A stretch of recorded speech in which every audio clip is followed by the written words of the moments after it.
Hi everyone, welcome back to my channel, and this is Scolio Mom, and you can call me Obi as well. On this channel I tend to talk about a lot of scoliosis because I'm a scoliosis advocate. I have the condition, and that is the reason why I vlog or talk about scoliosis a lot. I also make videos on family, lifestyle and fashion as well. So yeah, if you're new on my channel, welcome, thank you. And if you're a returning subscriber, thank you once again. And if you already joined the family, that means you subscribe. Thank you very much. Okay, so today I'm here to make a video on what every parent should know, common facts they should know about scoliosis. As a parent that I am, I'm a mom of two, so I felt the need to talk about these things and, you know, spread awareness, which is the reason why I'm doing this video. You might wonder, should you know every common fact about every condition? Of course not, but it hurts not to. You know, it's something you should add as a general knowledge, something you should know, whether you're a parent or not. Is something you should know as well. So yeah, without further ado, let's get into this video.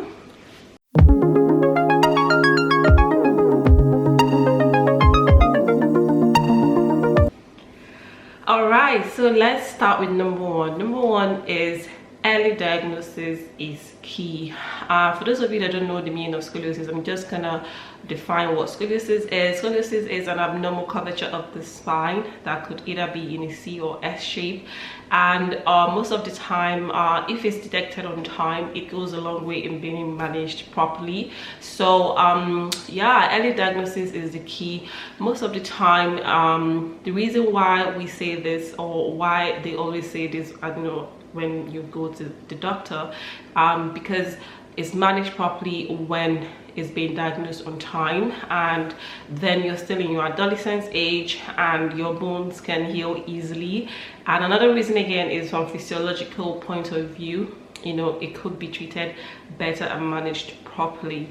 And also, as a mom, I have two kids. What I normally do is every morning when I'm giving my kids bath, I tend to give them that normal common scoliosis assessment where you ask them to bend. So I normally tend to ask my kids to bend, and I look through the spine. Sometimes I run my fingers through the spine just to make sure that everything is okay, because, you know, I have the condition. You wouldn't want your kids to go through something like what you're going through, so I do that every morning.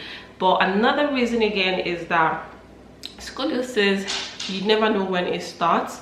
Around the time, which is when it normally comes for girls, I think it's about from age 10 to 12, and for boys it's around the age of 13 to 14.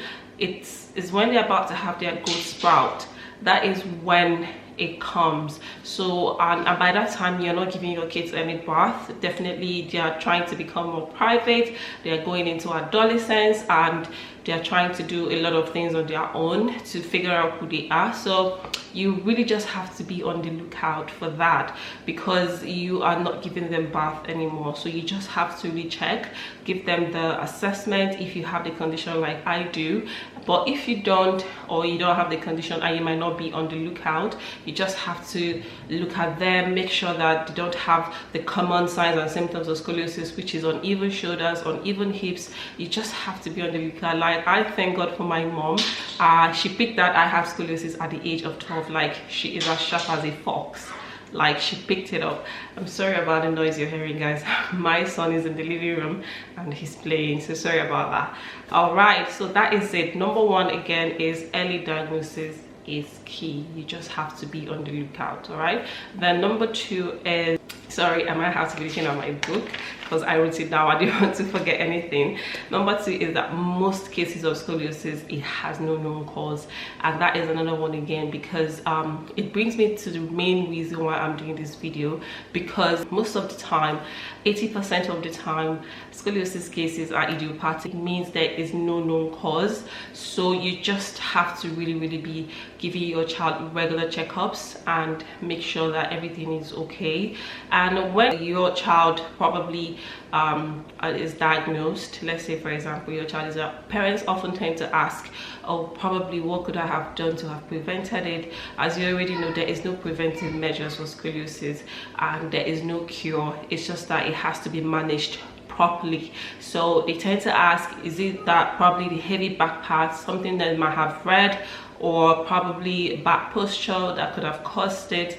Nobody knows. That's not the reason why you have scoliosis. It doesn't cause scoliosis. So I wouldn't want you to feel guilty, because I remember when I was diagnosed, you know, my mom kept asking, probably there was something you did, or are you sure you didn't fall, which I've talked about on my video. If you haven't, please, I'm gonna put a link or add a card so you can watch the video about the common misconceptions that I dealt with growing up about scoliosis in Nigeria.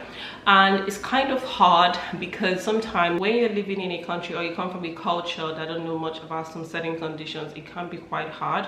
So my parents faced a lot, and I also went through a lot, but that aside, that is the reason why I'm doing this video today. So sometimes as a parent, you might feel some sort of guilt because your child has scoliosis. You shouldn't, trust me.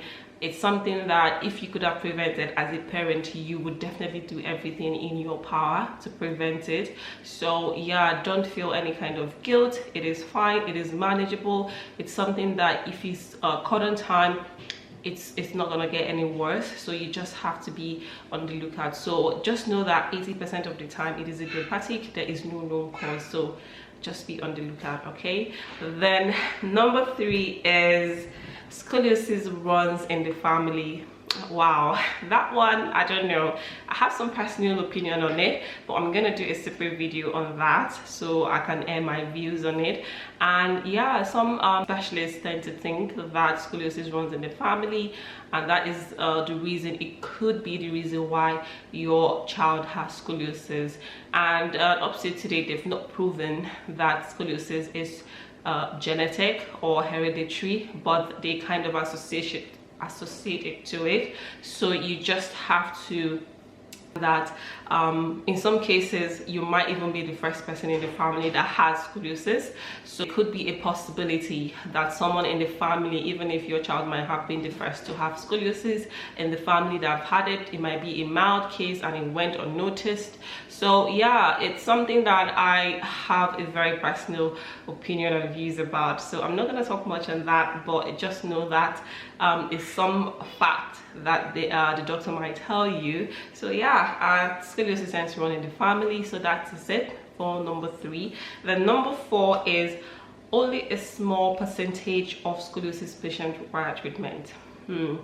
Well, from the support group that I've been in, because I live in the UK, if you don't know, and I'm in a support group, and we've kind of talked about this. So yeah, I think that is quite true if it's caught in time, because if it's managed properly, the deformity would not be severe. But there are some scoliosis that really progress very quickly, where deformity can, you know, shoot up from, maybe let's say you have a curve of 20 degrees and before you know it is 60 degrees. So you just have to really detect it and know how to go about it. So they say only a small percentage is, most of the time when they see that it's a bit mild, they just give you some brace or tell you some very good exercises to do.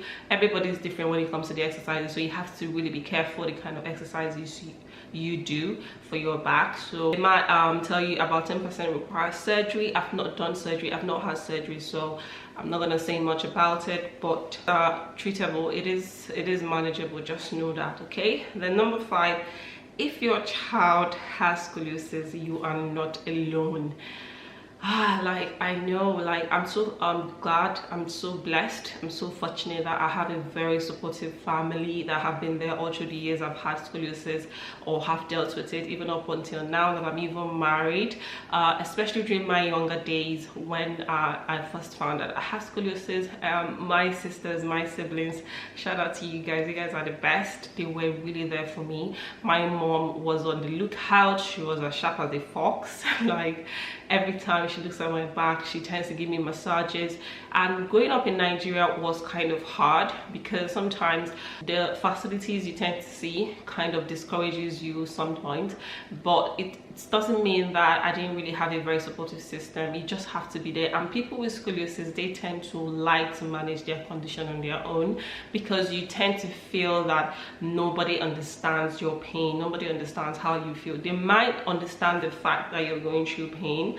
And for another thing is, not all scoliosis comes with pain, but mine did. You know, sometimes you feel like nobody truly understands how you feel, and at some point, you know, living in Nigeria back then, I remember meeting someone one day. I came across a boy. Like, I went to the cyber cafe, you know, in Nigeria, where there are internet, so you can be able to browse and check things online, and there was one very close to our house back then.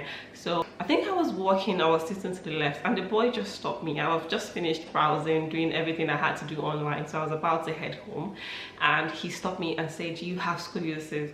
And that was the very first person I ever met in Nigeria that has scoliosis as young as me. And he was like, "Oh, he has it too." And I never met him, I never saw him again. So sometimes you can feel lonely, especially if you don't have someone that can relate 100. Sorry about that, my daughter. That, yeah, guys, hold on a sec. All right, guys, sorry, I'm back. So like I said, like, you know, you feel that the person totally understands what you're going through. So yeah, you're not alone if your child is ever diagnosed with scoliosis. You just have to be there and be very supportive for your child. Yeah, so that's it, guys. These are the common facts of scoliosis every parent should know, and I just felt the need to share this because as a parent I feel like people should know more about these things, and also as a scoliosis advocate I feel like people should be on the lookout, because scoliosis, I feel like it creeps upon you. Like, you don't know when it's gonna start, you don't know when it's gonna come. And yeah, so early diagnosis is the best key. You're gonna be fine. Yes, you're gonna be fine. There's nothing you should worry about. And also, as a bonus tip, treatments are available. There are lots and lots of treatments that are available for scoliosis. So even if at all you hear, or probably you know someone that is diagnosed with scoliosis, just know there are lots of treatments that can go a long way in managing your condition properly. So don't feel like because there is no cure, like I'm gonna be this is the end of my life, I'm gonna be disfigured. I hate that word, but you know, that is what it is. So yeah, for the rest of my life I'm not gonna be the same. So don't feel that way. There are lots of treatments you can adopt that helps, and you know, it works for people in different ways. Some people get braced up and it works for them. Some people get surgery, some people do yoga, some people do some adaptive kind of lifestyle, which is either they are strict on this kind of exercises, and over years it's helped. So you just have to always be positive about it and know that it is going to be fine. So on that note, that is it for me, guys, and I hope you truly find this video very informative. And yeah, you can leave a comment down below as a parent how you are managing your child's scoliosis, that if any of them is diagnosed, or even if you're not a parent and you've noticed someone with this kind of symptoms or anything that I've said on this video, please ask the person to get it checked out, and it will help the person go a long way in managing their condition properly. So on that note, I'm gonna see you guys in my next one. Please don't forget to subscribe, give this video a huge thumbs up, and I will see you guys in my next one. Bye bye.